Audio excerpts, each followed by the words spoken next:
Hello dear students. Bright computer college की NTT nursery teacher training course से संबंधित online classes में आप सभी का बहुत बहुत स्वागत है। हमने लास्ट 2 चैप्टर्स को कंप्लीट किया था। आज हम 3 चैप्टर्स को हमने कंप्लीट कर लिया था। आज हम चैप्टर नंबर 4 डिस्कस करने वाले हैं। जानकारी के लिए आप लोगों को बता दें, एनटीटी का संपूर्ण कोर्स इस चैनल पर आप लोगों को पढ़ने को मिलने वाला है। यदि आपने इस चैनल को सब्सक्राइब नहीं किया है तो फटाक से सब्सक्राइब करके और बेल आइकन को प्रेस कर लीजिए ताकि आगे आने वाली वीडियोस आपको जो है उनका नोटिफिकेशन फटाफट से आपके मोबाइल पर मिल जाए। आइए समझते हैं, चैप्टर 4 को डिस्कस करते हैं। ECCE में मुद्दे और दिशा निर्देश। ECCE का फुल फॉर्म तो बताइए था, early childhood care and education में मुद्दे और दिशा निर्देश। तो जानते हैं, समझते हैं।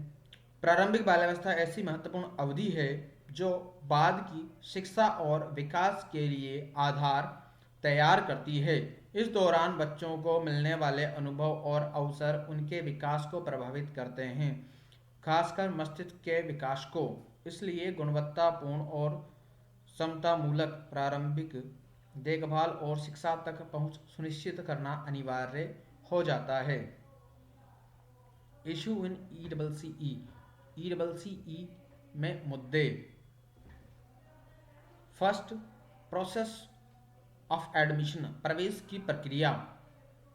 प्रवेश की तारीख, प्रवेश की उम्र और सही प्रवेश प्रक्रिया के संदर्भ में ECCE केंद्रों में बच्चों के प्रवेश की प्रक्रिया पर बहुत स्पष्टता और पारदर्शिता नहीं है। ऐसा संभवतः पूर्व प्राथमिक विद्यालयों में प्रवेश चाहने वाले आवेदकों की बड़ी संख्या के कारण किया जा रहा है।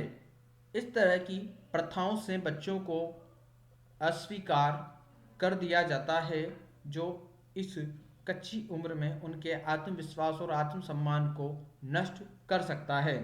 सेकेंड पॉइंट है हमारा infrastructure, material and classroom environment, बुनियादी ढांचा, सामग्री और कक्षा का वातावरण। ECCE केंद्रों में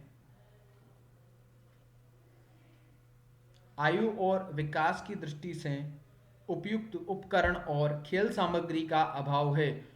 अधिकांश ये ECCE केंद्रों में नामांकन बच्चों की संख्या के लिए अपर्याप्त है।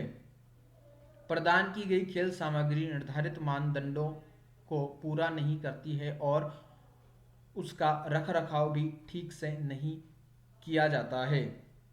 टीचर्स, शिक्षक ECCE कार्यक्रम में सफल कार्यान्वयन के लिए योग्य और अच्छी तरह से प्रशिक्षित शिक्षक महत्वपूर्ण है। शिक्षकों के मुद्दे उनकी योग्यता, नियुक्ति, वेतन और प्रशिक्षण क्षमता निर्माण से संबंधित है। उनके पास नर्सरी टीचर ट्रेनिंग NTT या बैचलर इन एजुकेशन BEd हो सकता है। NTT डिप्लोमा सर्टिफिकेट पाठ्यक्रम जैसे सेवा पूर्व प्रशिक्षण पाठ्यक्रम हर जगह तेजी से उभर रहे अनियमित संस्थानों द्वारा चलाए जा रहे हैं।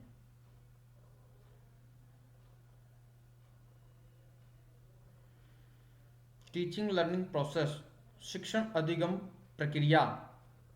बच्चे अपनी मातृभाषा में ही सबसे अच्छा सीखते हैं। यह जानने के बावजूद अधिकांश ECCE केंद्र बच्चों को पढ़ाने और उनके साथ बातचीत करने के लिए अंग्रेजी का उपयोग करते हैं। इसके कारण बच्चों को खुलकर बातचीत करने और खुद को अभिव्यक्त करने का अवसर मुश्किल से मिलता है।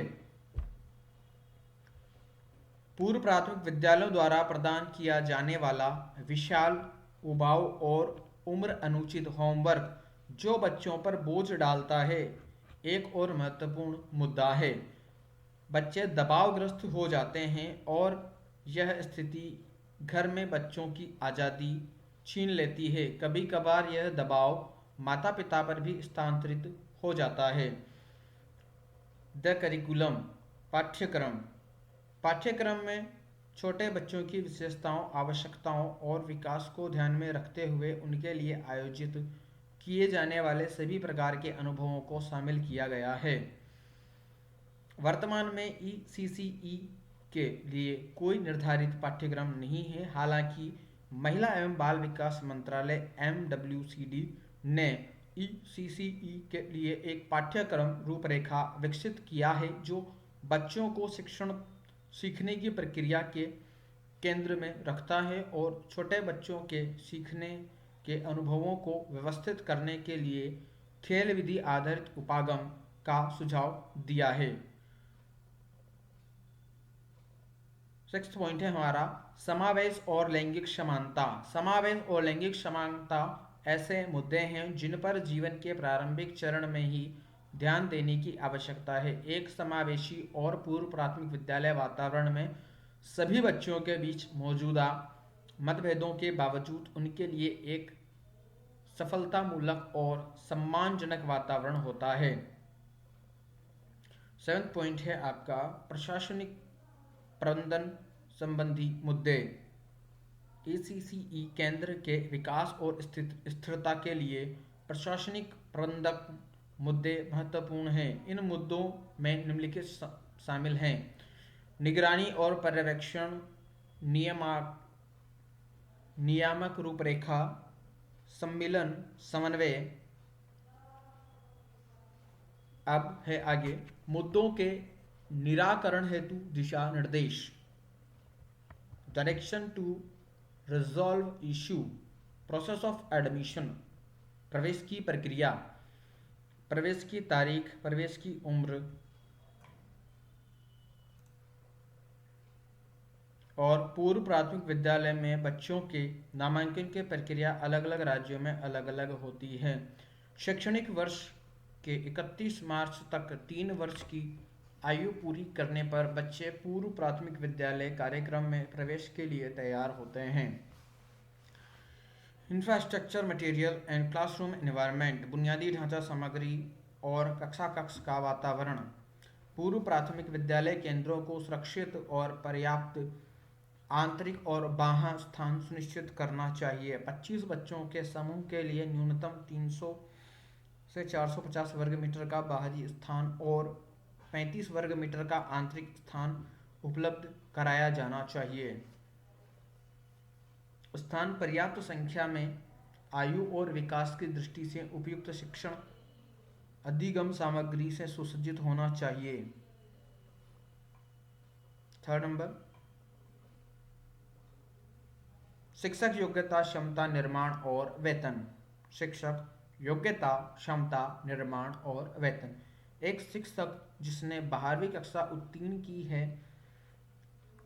और उसके पास राष्ट्रीय अध्यापक शिक्षा परिषद एनसीटीई द्वारा मान्यता प्राप्त पूर्व प्राथमिक विद्यालय शिक्षा में 2 साल का डिप्लोमा है, उसे प्राथमिक विद्यालय शिक्षक के रूप में नियुक्त किया जाना चाहिए। सभी राज्य शैक्षिक अनुसंधान और प्रशिक्षण परिषद और जिला शिक्षा और प्रशिक्षण संस्थान को सभी राज्यों, केंद्र शासित प्रदेशों में सेवा पूर्व और सेवाकालीन शिक्षक प्रशिक्षण कार्यक्रम शुरू करना चाहिए। टीचिंग लर्निंग प्रोसेस, शिक्षण अधिगम प्रक्रिया। क्रिएटिंग लर्निंग इन्वायरमेंट, अधिगम वातावरण का सर्जन। छोटे बच्चों की ज़रूरतों और रुचि को पूरा करने वाला एक अनुकूल कक्षा वातावरण ईडब्ल्यूसीई कार्यक्रमों और गतिविधियों में उनकी भागीदारी के लिए एक महत्वपूर्ण कारक है। Method of teaching and instruction, शिक्षण एवं अनुदेशन हेतु समस्त शिक्षण अधिगम प्रक्रिया बाल केंद्रित होनी चाहिए। पूर्व प्राथमिक विद्यालयों को शिक्षण अधिगम की औपचारिक प्रणाली से बचना चाहिए और इस प्रकार रटकर याद करने को हतोत्साहित करना चाहिए। अनुदेशन की भाषा, ईसीसीई केंद्र में शिक्षा की भाषा मातृभाषा होनी चाहिए। होमवर्क यानी गृह कार्य किसी भी प्रकार का होमवर्क, विशेष रूप से लिखित कार्य को पूर्व प्राथमिक विद्यालय स्तर पर और प्रारंभिक प्राथमिक चरण कक्षा फर्स्ट एंड सेकंड में हतोत्साहित किया जाना चाहिए। असेसमेंट आकलन, बच्चों को प्रगति का मूल्यांकन, दैनिक अवलोकन, खेल गतिविधियां, बातचीत और उपाख्यानों के माध्यम से नियमित और व्यापक आधार पर गैर धमकी भरे तरीके से किया जाना चाहिए।